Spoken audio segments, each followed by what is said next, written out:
واشتغل العجن تاني يا شباب، بس المرة دي الضرب بفترة.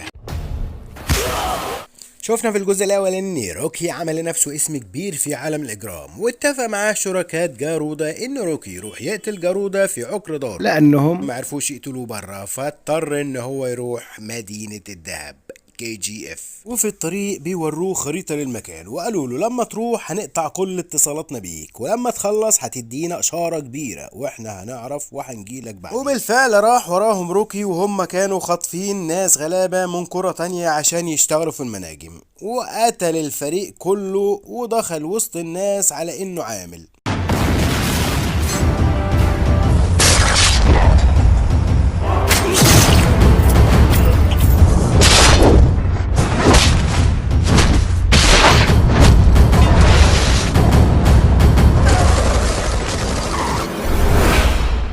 وصل باقي رجالة جارودا وشافوا الوضع وخدوا العربيات ومشوا. وصلوا لمدينة الذهب، قلعة دارودا.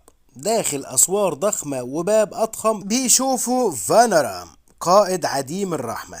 الفيلم جامد وسمين والأكشن بتاعه فيتامين. لايك واشتراك ويلا بينا. ولو عايز تشوف الفيلم كله اضغط على صورة قناتي وبعديها اضغط على قائمة التشغيل ديا، وبعديها هتلاقي القوائم موجودة قدامك. اختار فيلم اللي انت عاوزه وعيش.